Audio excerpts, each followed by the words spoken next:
Hello বন্ধুরা, সবাই কেমন আছো? আশা করছি সবাই খুব ভালো আছো। আর আমি তো খুবই ভালো আছি। আর এটা কি বলো তো? এটা যারা গ্রামে বাস করো তারা হয়তো অনেকেই চেনো।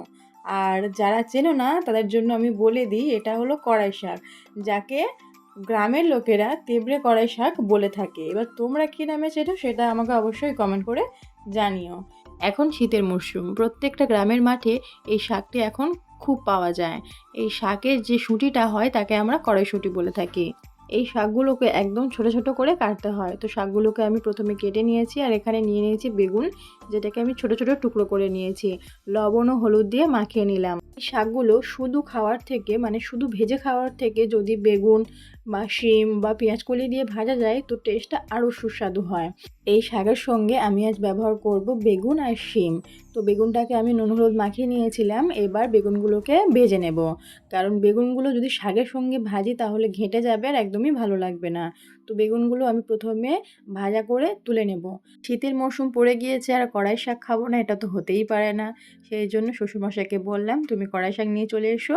আর এদিকে আমি রান্নাবান্না শুরু করে দিলাম।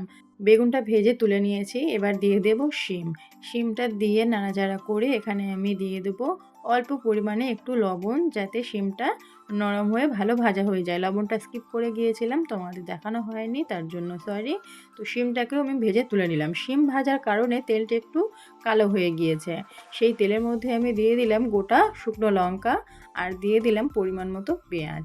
তারপরে পেঁয়াজগুলো ভাজা করে নিয়ে এখানে তুলে দিলাম শাকগুলো।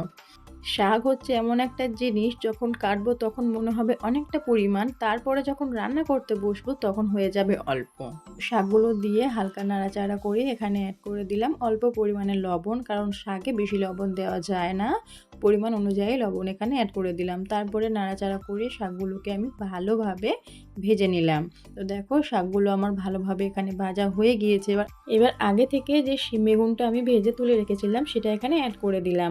শিম ও বেগুনটা অ্যাড করার পরে বেশিক্ষণ নয়, হালকা 2-3 মিনিট ভাজা করে নিলেই আমাদের এই শাক ভাজাটা পুরোপুরি রেডি।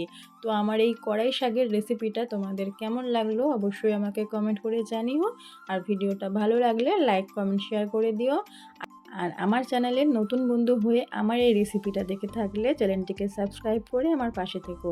আর তোমরা এই কড়াই শাকের রেসিপিটা কিভাবে করো বা কিভাবে খাও আমাকে অবশ্যই কমেন্ট করে জানিও। সবাই ভালো থেকো, টাটা।